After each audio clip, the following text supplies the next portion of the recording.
stolen valor. Two of the ugliest words in the English language.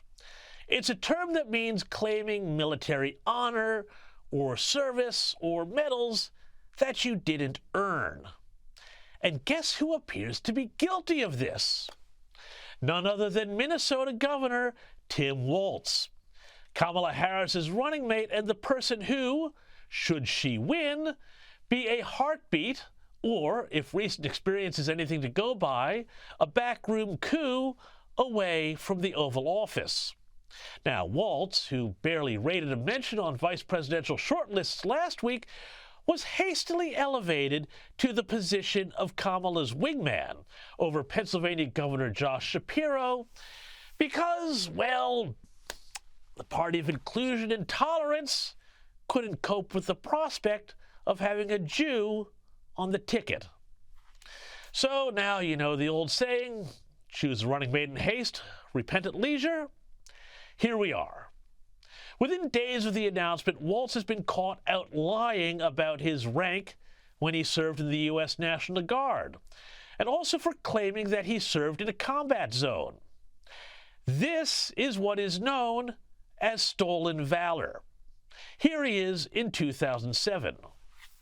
And your military background? I spent 24 years in the National Guard, some of that full-time. I was an artilleryman. I deployed in support of Operation Enduring Freedom. My battalion provided base security throughout the European theater from Turkey to England in the early stages of the war in Afghanistan. And that same battalion is now in Iraq at this time.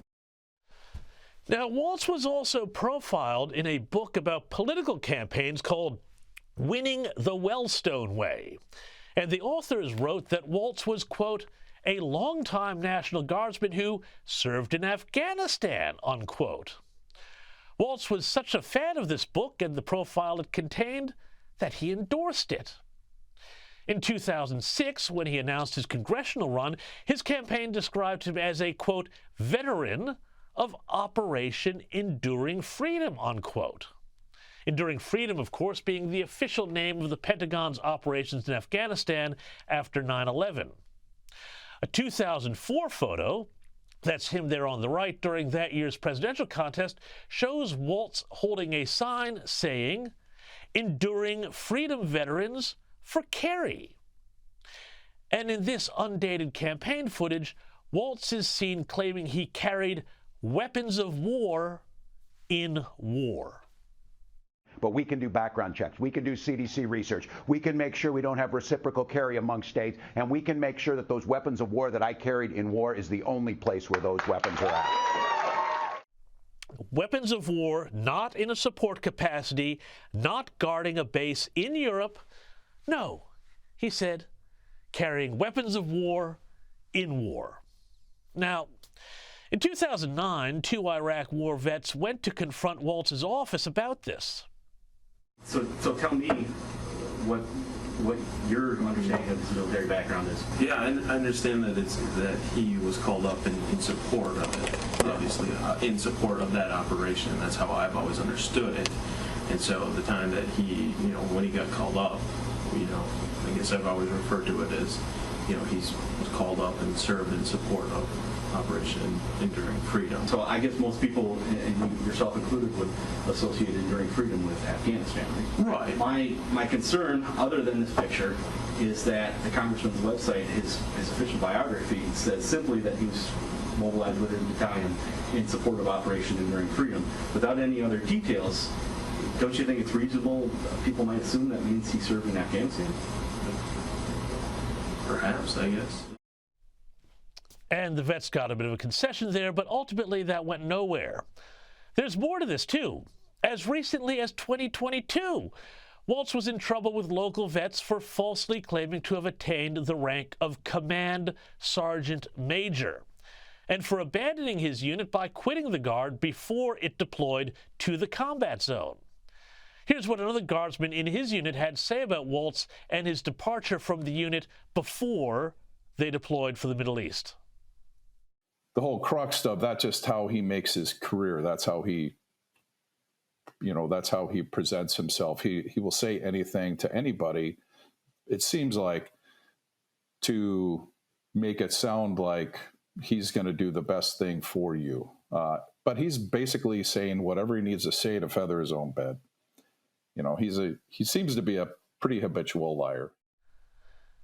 Now, importantly, the National Guard has also disputed Walz's claims, saying the governor did not retire as Command Sergeant Major Walz in 2005, as stated on Minnesota's official website, but as Master Sergeant because he did not complete additional coursework at the U.S. Army Sergeant's Major Academy. Now, amazingly, or maybe not, some of the media appears to be trying to help Walz clean up his record.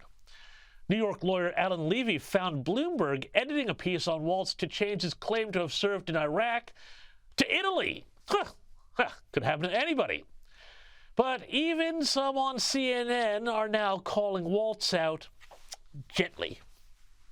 Walz did make a comment speaking to a group, he's done it a couple of times, where he has used language that has suggested that he carried weapons in a fighting situation. As you know, with your contact with the military, I know from coming from a military family, there is a difference between being in a combat area, being involved at a time of war, and actually being in a position where people are shooting at you. There is no evidence that at any time Governor Walz was in a position of being shot at, and some of his language could easily be seen to suggest that he was. Great, but you know what? That's not good enough. Walz seems to have a very long history of sailing very close to the wind here, implying and claiming he served in combat when he didn't, and claiming ranks he never earned or attained. There's a lot more we have to be concerned about with Walz, too, and in a few moments, someone who knows him from his time as governor of Minnesota will take us through it all. Remember, Walz let BLM rioters run rampant while setting up a snitch line so people could dob in their neighbors for breaking lockdown rules. Walz signed legislation forcing schools to put tampon dispensers in boys' bathrooms. His ties to China are deep and worrying. But to me, this thing about his military record, well, it's pretty weird, and I have to ask, if he's lying about this, what else is Tim Walz lying about?